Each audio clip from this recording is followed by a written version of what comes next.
Tinapos na gawa ni Kristo kahit walang faith. You don't have to believe. You don't have to receive. You don't have to hear. Grace lang. Dahil sa biyaya ng Diyos, ligtas ka na.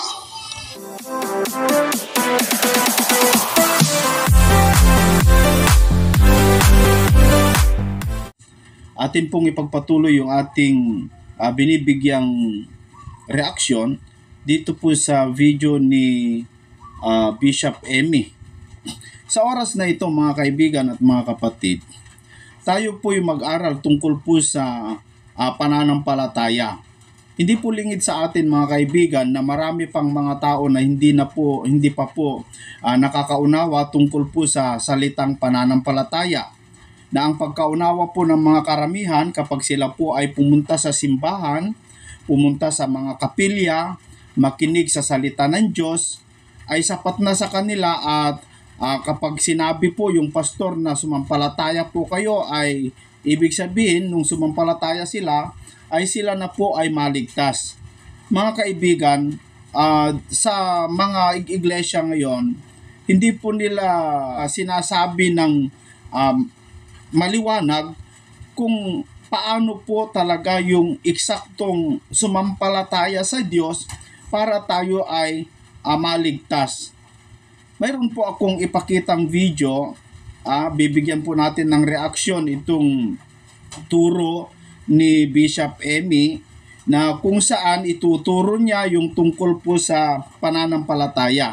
Si Bishop Emmy mga kaibigan ay isa po siyang full of grace na kung saan ay hindi na kailangan ang walang ambag sa kaligtasan, wala kang ambag sa kaligtasan, kundi kailangan mo lang sumampalataya at kapag tinanggap mo si Kristo, tumawag ka sa Kanya, ay ligtas ka na forever. So hindi na po mawawala yung kaligtasan. Hindi ko lang alam kung ano yung kanyang ibig sabihin, pero siya po ay full of grace.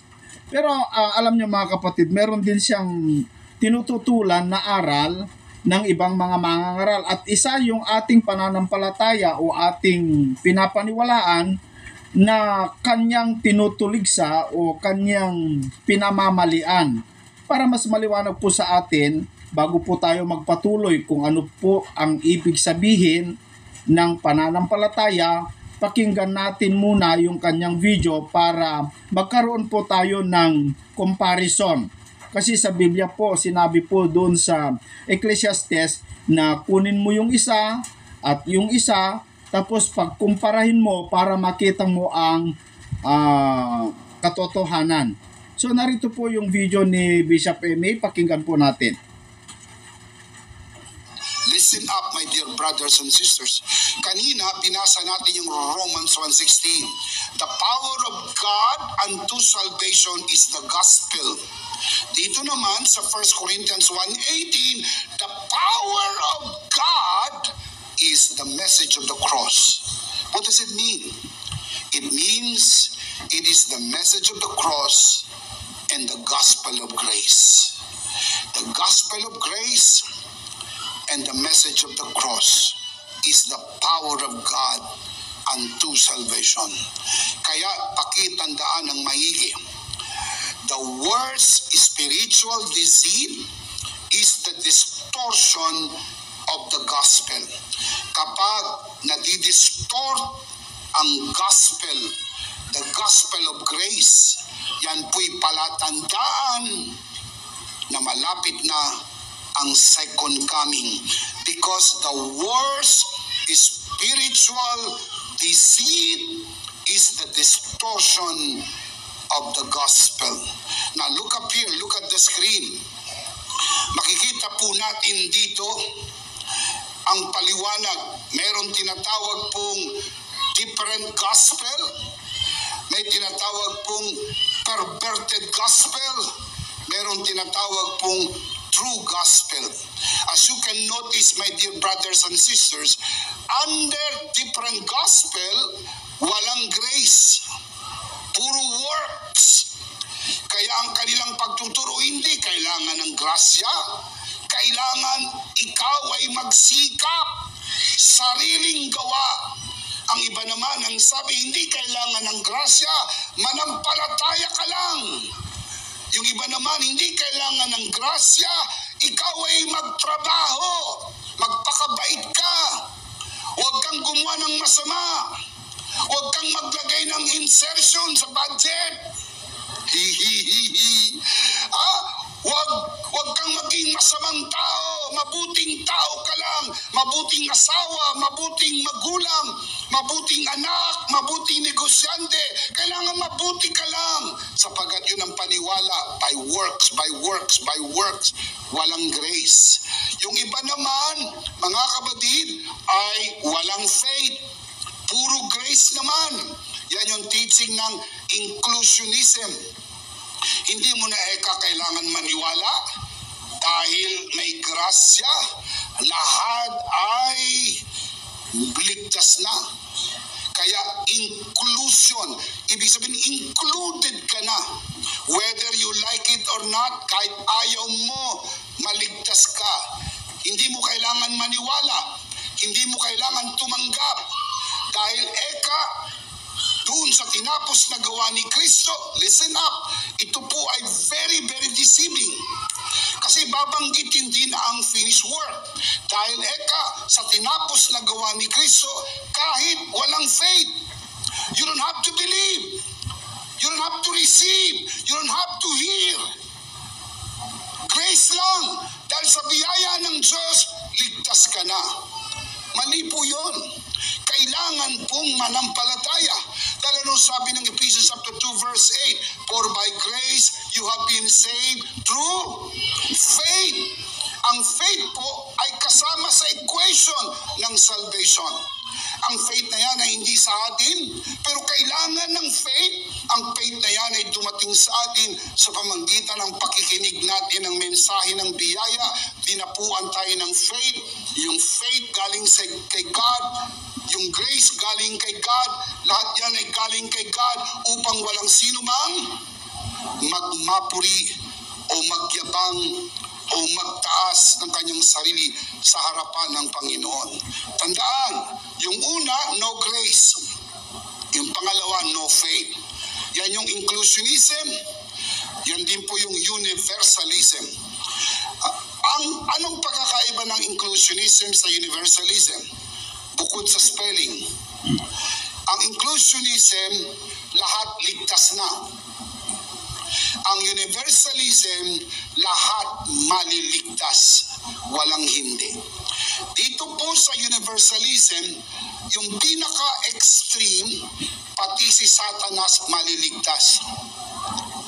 At the end, everybody happy. Kung yan ay totoo, ang lahat ng ito ay malaking sarswela. Drama lang pala ito. Scripted. May nagsulat ng script. Hindi nga lang napanotaryuhan, pero may script. At yan po ang nilalakaran ng bawat isa. Ang script na yan na sinusundan na lang ng tao at the very end. Now listen, my dear brothers and sisters, that is wrong. No grace, no faith, saved by grace alone, in the absence of faith. Ito po ay different gospel. Hindi po yan ang gospel na itinuro ni Apostle Paul. Ang gospel na itinuro ni Apostle Paul ay we are saved by grace alone, through faith alone, in Christ alone. Can you say amen? Again, by grace alone, through faith alone, in Christ alone. Yan po ay distortion ng gospel. Lagana po ito ngayon. Kaya sign po yan ng second coming. Kapag nagkakaroon ng spiritual deception, nagkakaroon ng spiritual deceit, and it's getting worse and worse, alam niyo po, ito'y nakapasok sa community of grace. Kaya yung iba nalilito tungkol po dito, sapagkat hindi nila maintindihan yung tunay na teaching ng grace. Yung iba naman, ay nandito sa perverted gospel. Ito naman yung mixture, pinagsama. So, ito po yung ating paniniwala, na ito ay tututulan niya, no? Doon sa una niyang sinabi, mga kaibigan, ay sang-ayon ako sa kanya na tutol din ako doon. Pero dito sa parte na aking pinapaniwalaan ay tututulan niya. So ibig sabihin dito kami hindi magkapareha kay Bishop Emmy, no, mga kapatid. Pero pakinggan natin ano po yung tutol niya dito at ano po yung kanyang pinapaniwalaan. Ituloy muna natin. Yung grace plus works. Tanggapin si Kristo pero kailangan ang iyong gawa. May dagdag dito, grace plus works. Kailangan mong tanggapin si Kristo pero ang kasunod, pera. Kailangan ang iyong pagbibigay, kailangan ang iyong serbisyo, kailangan ng iyong membership, kailangan ng bautismo, kailangan ng iyong serbisyo para makumpleto ang iyong kaligtasan. Insulto ito sa tinapos na gawa ni Kristo dahil waring sinasabi mo hindi sapat ang tinapos na gawa ni Kristo. May balita ako sa inyo, sapat na at higit pa ang biyaya ng Diyos na ibinigay sa atin sa pamagitan ng tinapos na gawa ni Kristo. Ito po ang kalahati ng kaligtasan mo ay sa iyo. Wala hong katiyakan ng kaligtasan dito dahil pag kinulang ang parte mo, hindi ka maligtas. May balita ako sa inyo, laging kukulangin ang parte mo dahil tinimbang ka, ngunit kulang. Hindi ka sasapat kahit kailan. Laging kulang. Kaya lagi sinasabi ng mga pastor at obispo, kulang pa. Kulang pa ang dasal mo, kulang pa ang panalangin mo, at kulang pa ang bigay mo. Kaya hindi na po kailanman sumakto man lang kasi ang sukatan po nila ay maling timbangan. Pero kung nakaangkas ka kay Kristo, walang kulang. Sapat ang ginawa ni Kristo sa krus ng Kalbaryo para sa iyo. Shout amen! Palakpakan natin ang Panginoon. Praise God! Ang tawag po rito, different gospel. Sa Greek, heteros. It's a different gospel. No grace, no faith. Absolutely wrong. The second one is what the Apostle Paul called metastrepo, meaning it's a perverted gospel. Binabanggit din ang grace, pero may panghalo, may pandagdag, kulang. Pag hindi mo nagampanan yung parte mo, hindi ka kumpletong maligtas. Ang pangatlo ay ang tinatawag na true gospel. This is called full grace. You are saved by grace alone, through faith alone, in Christ alone. Basahin natin, sabay-sabay. Ready? You are saved by grace alone. So ito yung pananampalataya niya, mga kaibigan. Ito yung kanyang doktrina na ang kaligtasan, ang true gospel ay yung by grace alone, by faith alone, and Christ alone. Yun po yung kanyang paniniwala, no? Ituloy natin ano po yung kanyang tindig o talata tungkol po dito, mga kapatid. Unawain po natin mabuti at tignan natin maigi, mga kaibigan, para mapagkumpara natin bakit niya tinutulan yung ating paniniwala na kailangan yung pananampalataya ay mayroon kang gagawin para yung kaligtasan mo, mga kaibigan, ay makakamtan mo, no? Pero sa kanya hindi. Ituloy muna natin. Through faith alone, in Christ alone. One more time. You are saved by grace alone, through faith alone, and in Christ alone. Grace is a gift, so is faith. Wala kang sariling faith. Sabi sa Bible, bago mo nakilala ang Panginoon, you're spiritually dead. Faith is a spiritual entity. How can you have faith which is spiritual entity, when you do not even have spiritual life to begin with. You're spiritually dead. Nagkaroon ka lang ng faith nang dumating sa iyo ang word of Christ, which is the good news, the gospel of grace. Sabi sa Romans 10:17, faith comes by hearing, and hearing the word of Christ. Nang magpasya ka, pakinggan ko nga yan, tumapo sa iyo yung faith. Nang tumapo sa iyo yung faith, tumawag ka. Nang tumawag ka, ligtas ka. At pag ligtas ka magpakailan-kailan pa man dahil sa biyaya ng Diyos. Shout amen. This is the balanced teaching of grace. Sapagkat ang lahat ay sa Diyos. Hindi ho sosyo. Wala tayong ambag sa ating kaligtasan. Ang ating kaligtasan ay solong gawa ng Diyos sa pamagitan ni Kristo sa krus ng Kalbaryo. Bishop, ano ang nagawa natin? Ang pagpapasyang makinig ng mensahe. Ang tawag po dyan, natural free will. You have to decide to listen. Sabi mo, pakinggan ko nga. Walang pwedeng mamilit sa iyong makinig. Pero pag sinabi mo, pakinggan ko nga, sige nga, pakinggan ko nga, that is the decision of your free will. And then, sabi ni Jesus, ang may pandinig, makinig, because it is an act of your own will. Hindi ka pinilit, hindi ka kinaladkad, kusa kang nakinig. At nung ikaw ay nagpasyang makinig, dumating sa iyo ang mensahe. Tumapo sa iyo ang pananampalataya.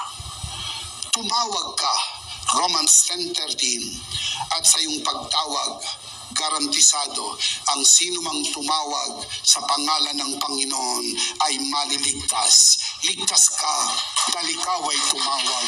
Shout amen. Now, look up here. Ito pong dalawa na ito, ang heteros, metastrepo, different gospel, perverted gospel, 1, 2, 3, anathema. Sabi ni Apostle Pablo, it is an anathema. It is a different gospel. It is a perverted gospel.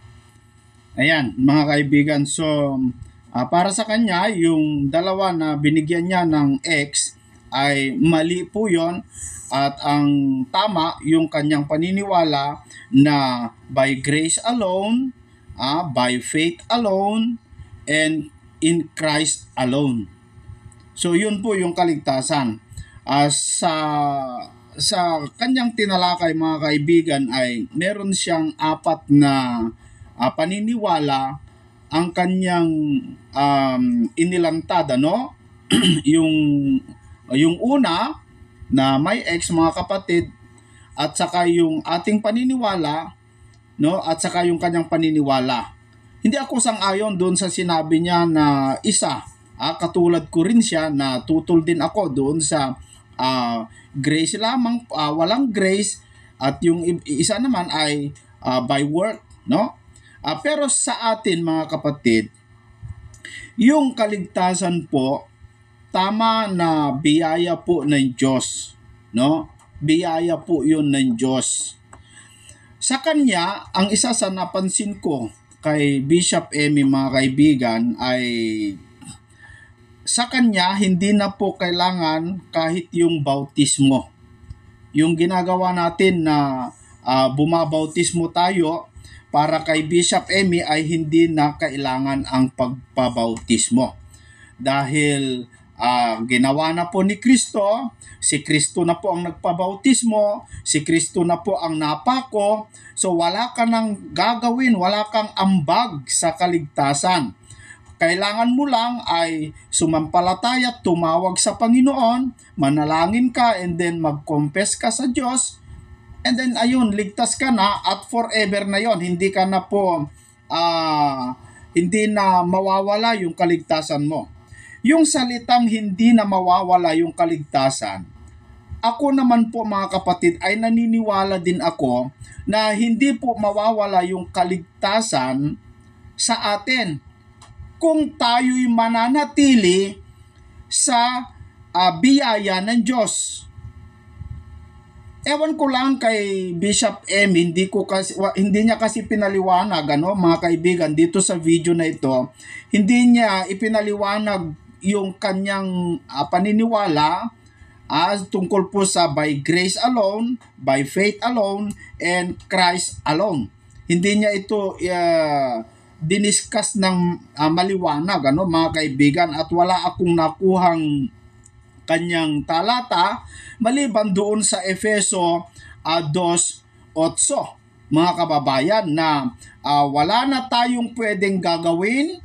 Tayo na po ay naligtas nung tayo'y nakinig at sumampalataya at na tumawag sa Diyos, ay ligtas na tayo sapagkat ang lahat ng tumawag sa pangalan ng Diyos ay maliligtas. Yun po yung kanyang ibinigay na talata sa Romans 10:13, mga kaibigan.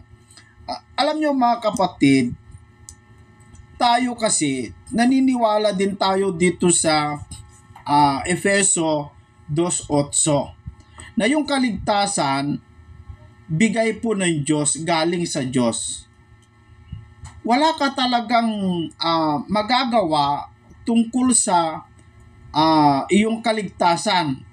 Kung hindi po ibinigay ng Diyos yung biyaya, wala kang magagawa para ikaw ay maligtas. Hindi ka nga makalapit sa Diyos kasi ikaw ay makasalanan. Ang Diyos naman ay hindi naman po siya nakikipag-usap o nakikipag-meet, sa isang tao na makasalanan. Kaya wala kang magagawa para sa kaligtasan mo. Pero ang Diyos po, mga kaibigan, gumawa ng paraan para ikaw ay maligtas.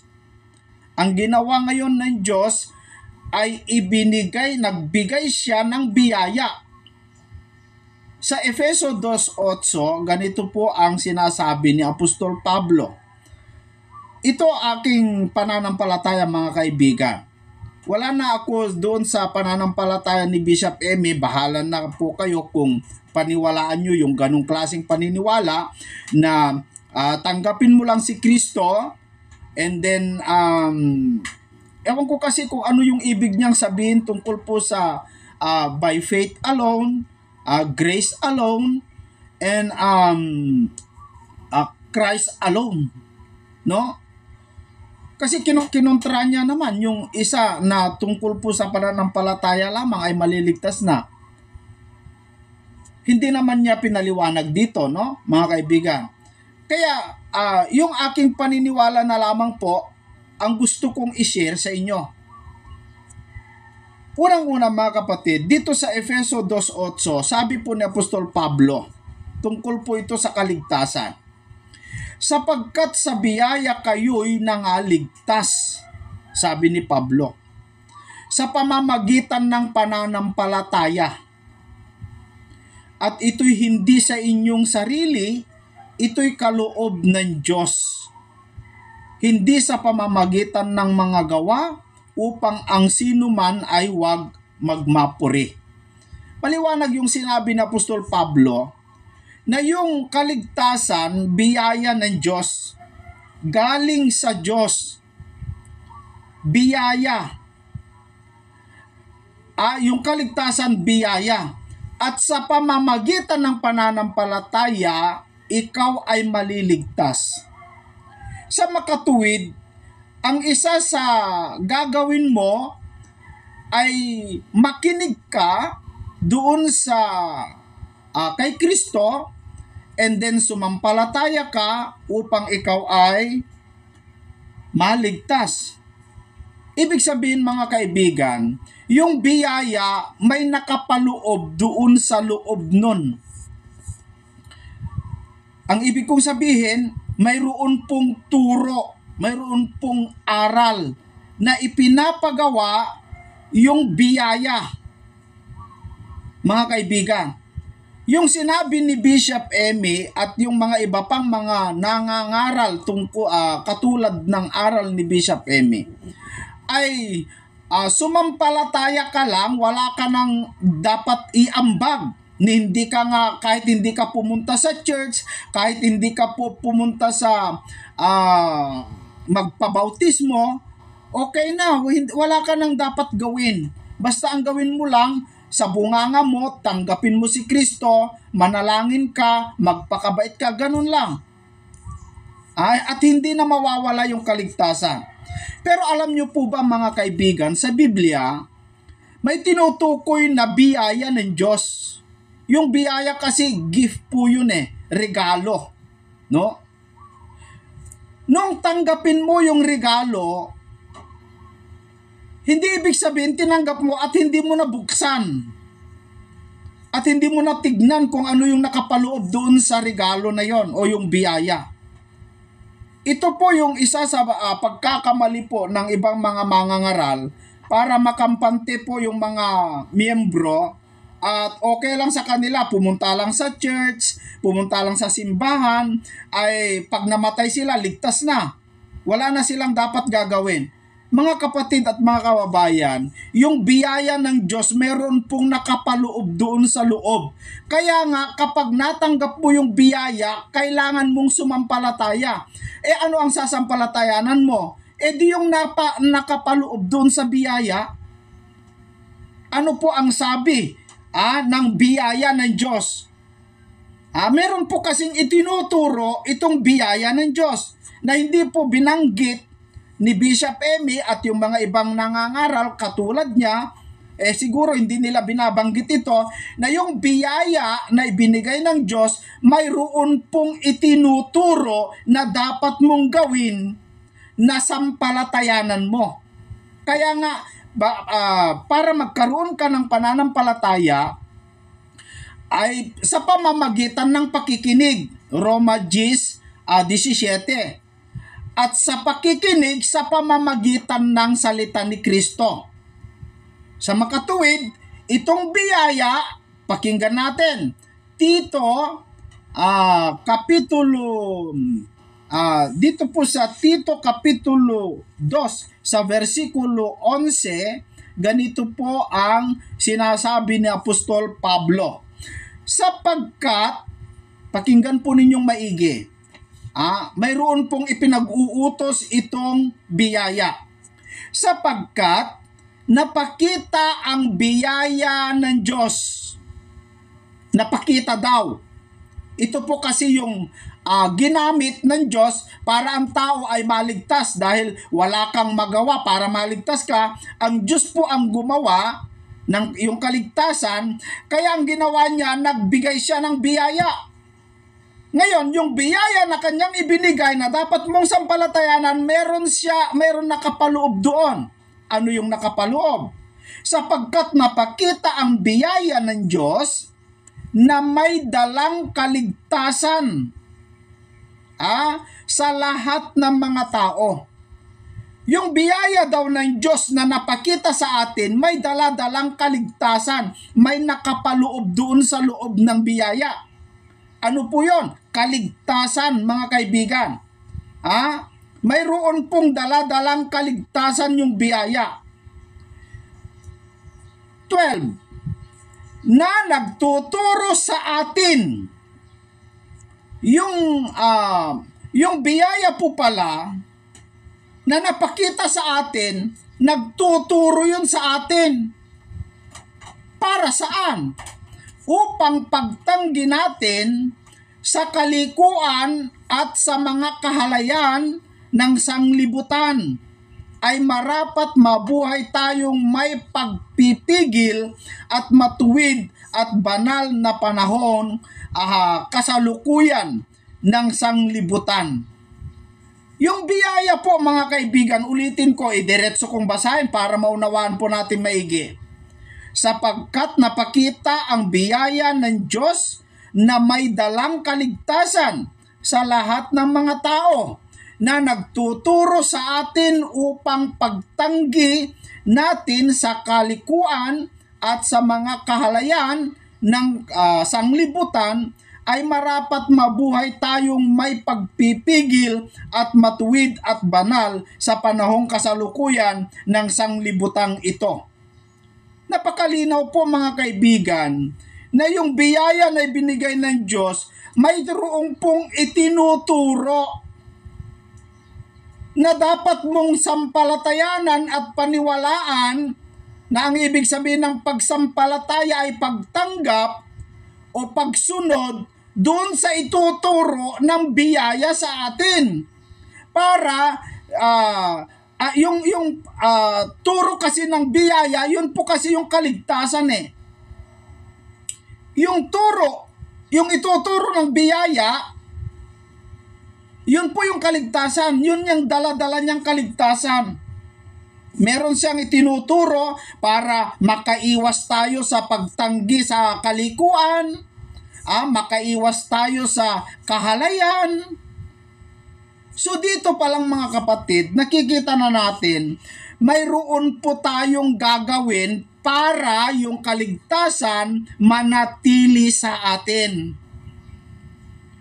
No? Meron kang gagawin. Pero sa mga nangangaral katulad nito, ay wala kang dapat gawin, wala kang iambag, hindi ka na nga kailangan magpabautismo. Pero ano po yung turo ng biyaya mga kaibigan? Para ang tao ay maging sakdal yung kanyang pananampalataya. Alam niyo mga kapatid, meron pong pananampalataya na hindi po nakakalugod sa Diyos. Walang iba kundi yung pananampalataya na walang gawa. Tinututulan po ni Apostol Santiago yung pananampalataya na walang gawa. Ang sakdal na pananampalataya ay yung may gawa. Basahin po natin mga kaibigan dito po sa libro po ng Santiago, Kapitulo 2 sa versikulo 22, ganito ang sinasabi ni Apostol Pablo. Nakikita mo na ang pananampalataya ay gumagawang kalakip ng kanyang mga gawa. At sa pamamagitan ng mga gawa ay naging sakdal ang pananampalataya. Yung pananampalataya po pala na may gawa, yun po yung sakdal na pananampalataya. Pero yung pananampalataya na walang gawa ay hindi po nakakapagsakdal o hindi po sakdal. No? Ulitin ko po mga kaibigan. Nakikita mo, sabi ni Santiago, na ang pananampalataya ay gumagawang kalakip ng kanyang mga gawa. At sa pamamagitan ng mga gawa, ay naging sakdal ang pananampalataya. Para po pala maging sakdal yung pananampalataya mo doon sa biyaya na ibinigay ng Diyos na may dala-dalang kaligtasan at sampalatayanan mo yon, dapat gawin mo kung ano yung nakapaloob doon sa loob ng biyaya ng Diyos. Kasi yung biyaya ng Diyos nagtuturo sa atin. Meron siyang itinuturo. Meron siyang daladalang aral, meron siyang daladalang kaligtasan. Wala namang ibang biyaya ng Diyos kundi ang Panginoong Jesucristo mga kaibigan wala namang ibang biyaya ng Diyos kundi ang Panginoong Jesucristo. Sa 1 Thessalonians chapter 4, 1 Thessalonians chapter 4 verse 7 and 8. Sapagkat tayo'y tinawag ng Diyos. Para saan? Hindi sa ikarurumi. Marumi tayo dati, di ba? Tayo dati ay tinatawag na unbeliever. Marumi sa harapan ng Diyos. Pero Sabi ni Apostol Pablo, sapagkat tayo'y tinawag ng Diyos, hindi sa ikarurumi, kundi sa pagpapakabanal. Sa makatuwid, yung biyaya ng Diyos na ibinigay ng Diyos sa atin para tayo maligtas, meron siyang aral, kautusan, meron siyang ipinapagawa para tayo'y hindi pupunta o babalik doon sa karumihan, kundi para tayo'y maging sakdal, mapabanal, no? Kaya't ang nagtatakwil, hindi ang tao ang itinatakwil, kundi ang Diyos na nagbibigay sa inyo ng kanyang Espiritu Santo. Kapag hindi mo sundin, pagtatakwil po yon. Kapag hindi mo tinanggap o hindi mo ginawa yung nakapaloob dun sa biyaya na tinanggap mo na ibinigay ng Diyos para sa kaligtasan, kapag hindi mo gawin po yun, mga kaibigan, hindi tao ang itinatakwil mo kundi ang Diyos, dahil galing po sa Diyos yung biyaya na yon. Mga kapatid, meron pong gawa na walang kalakip na pananampalataya, hindi po yun katanggap-tanggap, no? Meron po kasi tayong gawa, no, na mabuti pero hindi po katanggap-tanggap para sa kaligtasan. Yun po yung sinasabi ni Pablo na hindi sa inyong sarili, kundi ito'y nanggaling sa Diyos, yung biyaya, no, yung kaligtasan. Hindi sa pamamagitan ng iyong mga gawa upang ang sino man ay huwag magmapuri, sabi niya. Meron kasi tayong mga gawa na mabuti pero hindi po katanggap-tanggap sa Diyos para sa kaligtasan. Kasi yung paggawa ng mabuti, kailangan may kalakip na pananampalataya. May gawa na may kalakip na pananampalataya, yun po yung sakdal. May pananampalataya na walang gawa, hindi po sakdal yon. May gawa na walang pananampalataya, hindi rin sakdal. So dapat para maging sakdal yung pananampalataya mo at katanggap-tanggap sa Diyos, dapat sumampalataya ka na may kalakip na gawa. Basahin natin dito po sa libro ng Roma. May dalawang klaseng kautusan. Roma 3:27. Ganito po ang sabi ni Apostol Pablo. Kaya nga, saan naroon ang pagmamapuri? Ito'y inihiwalay na sa pamamagitan ng anong kautusan? Ng mga gawa? Hindi, kundi sa pamamagitan ng kautusan ng pananampalataya. Yung pananampalataya po pala, doon sa biyaya ng Diyos, may kalakip na kautusan. May kalakip na kautusan. Yun nga yung nakapaloob doon sa biyaya eh. May kalakip na kautusan o katuruan na kailangan mong gawin para yung pananampalataya mo ay maging sakdal. May kautusan, may gawa. May gawa po kasi, mga kaibigan, na walang kautusan. Yun po yung alituntunin ni Moises. Dalawa po kasi yan eh. Batas ni Moises at batas ni Kristo. Yung batas ni Moises, mga kaibigan, ay magkaiba. Yung batas ni Moises at batas ni Kristo magkaiba. Hindi po magkapareho. Yung batas po ni Moises ay hindi po yun nagpapasakdal.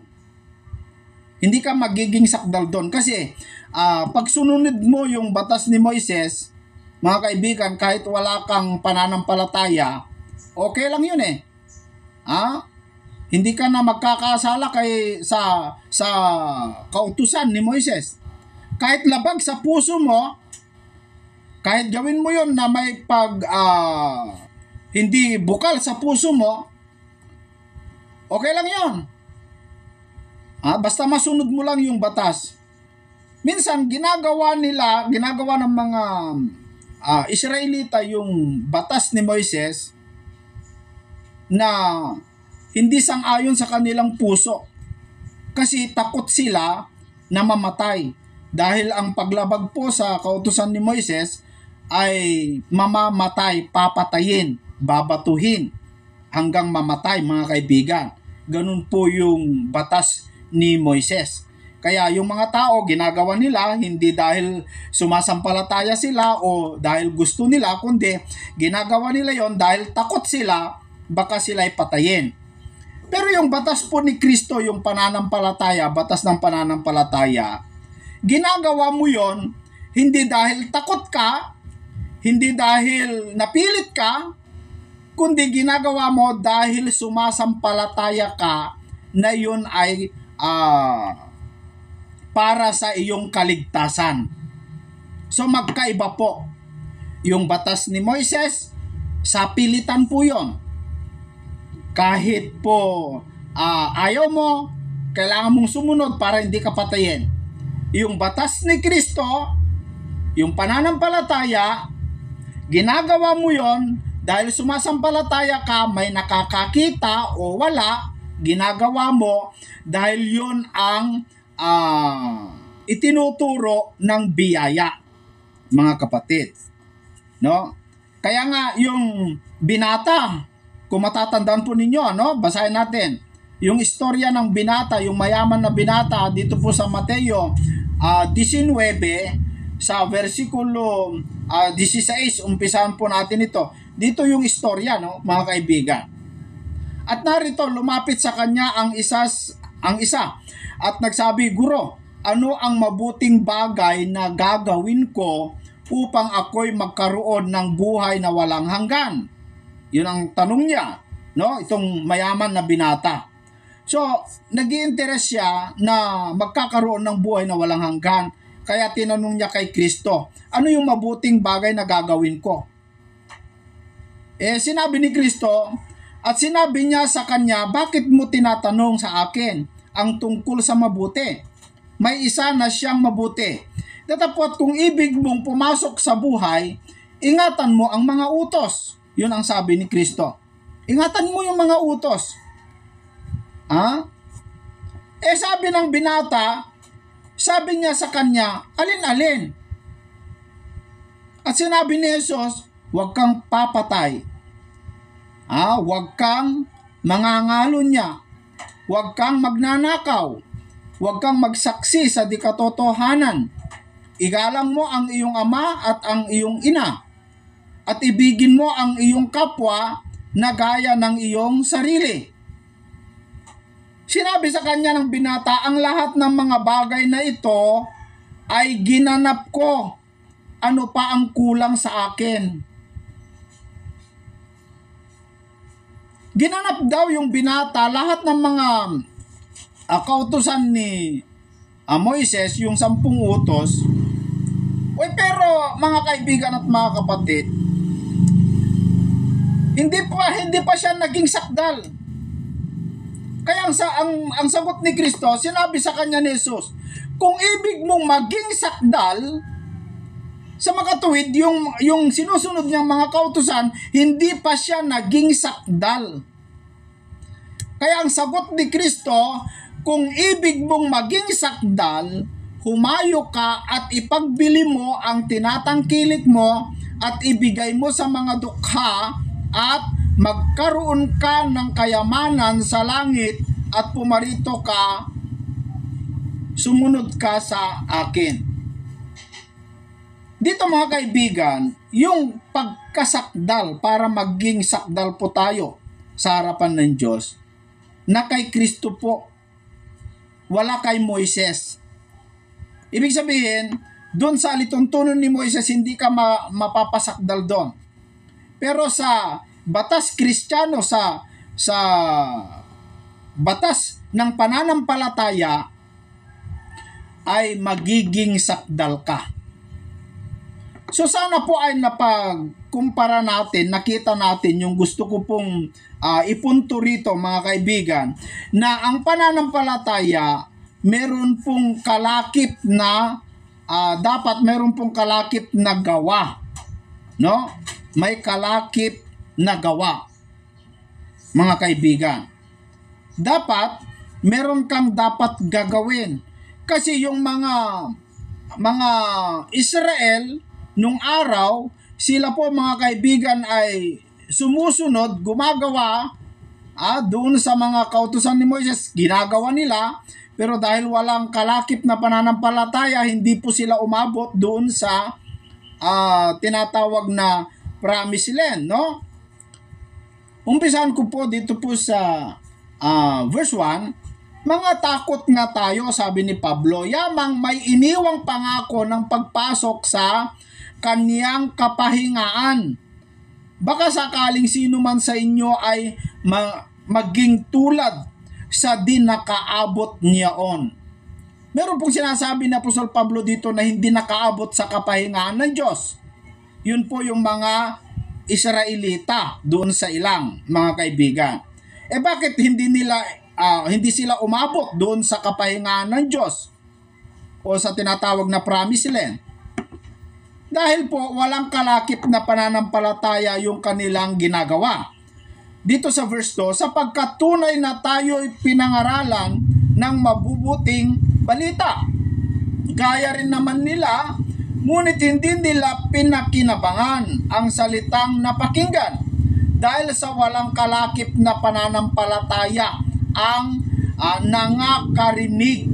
So wala pong pananampalataya yung mga nakinig sa salita ng Diyos doon sa ilang, ginagawa lamang po nila, sumusunod lamang po sila na hindi po nila sinasampalatayanan. Kaya hindi sila nakarating doon sa tinatawag na promised land.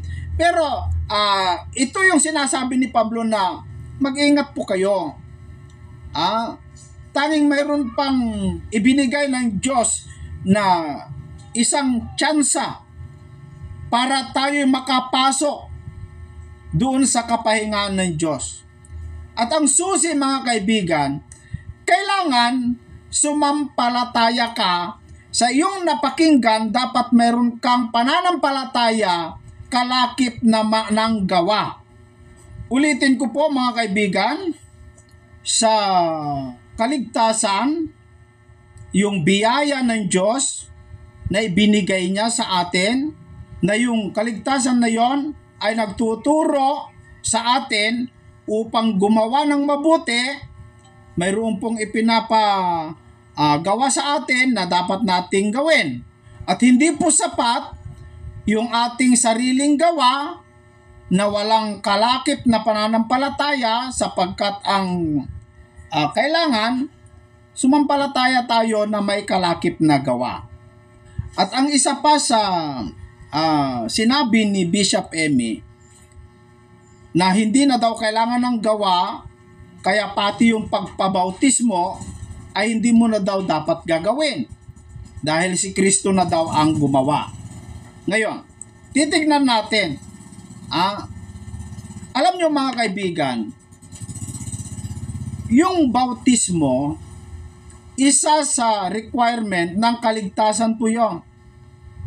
Tinututulan po yan ni Bishop Emmy. Ganon din si Pastor Edwin. Ganon din yung mga ibang mga mangangaral kagaya nila. Tinututulan nila yung bautismo na hindi na daw dapat kailangan gawin. Pero alam nyo po ba mga kaibigan na sa biyaya na binigay ng Diyos, nakapaloob doon yung isang aral na kailangan ng tao para makaupo ka katabi ni Kristo doon sa langit, doon sa ipinangakong buhay na walang hanggan, para makapasok ka doon, para makatabi mo ang Panginoong Diyos. Isa sa requirement ay bautismo Nagtataka lamang po ako bakit tinutuligsan nila at hindi na kailangan daw ang bautismo. Maraming mga ngaral mga kaibigan na nagsasabi hindi na kailangan ng bautismo. Pero sa Biblia, doon sa biyaya ng Diyos, meron nakapaloob doon na itinuturo tungkol sa bautismo. Yung biyaya kasi mga kaibigan, si Kristo po yun eh. Anong turo ni Kristo para sa mga gustong umupong kasama niya sa langit? Mga kaibigan, yan po mga kaibigan, sana po ay naliwanagan po tayo. Kung ayaw po ninyong maniwala sa mga talatang binasa ko, binanggit ko, nasa sa inyo na po mga kapatid. Pero karapatan ko lamang po na sabihin ang talagang katotohanan, sapagkat yung biyaya na sinasabi doon po sa Efeso 2:8, ang hindi po nila alam na yung biyaya ng Diyos na yon, mayroon pong nakapaloob doon na nakapaloob na gawa, mga kaibigan at mga kapatid, na yun po ay hindi po nila alam. Ulitin ko lamang po dito sa Tito, sapagkat napakita ang biyaya ng Diyos na may dalang kaligtasan sa lahat ng mga tao, na nagtuturo sa atin upang pagtanggi natin sa kalikuan at sa mga kahalayan ng sanglibutan, ay marapat mabuhay tayong may pagpipigil at matuwid at banal na sa panahong kasalukuyan ng sanglibutang ito. Yun po ang maliwanag sa biyaya ng Diyos na ibinigay niya para sa ating kaligtasan. Sumampalataya ka, at kung ano yung itinuturo ng biyaya, yun ay dapat mong gawin para magkaroon ka o manatili sa iyo yung kaligtasan. Yung kaligtasan hindi po nawawala hanggat pinananatili po natin yung turo o yung ipinapagawa ng biyaya ng Diyos. Maraming salamat po mga kaibigan, hanggang sa susunod.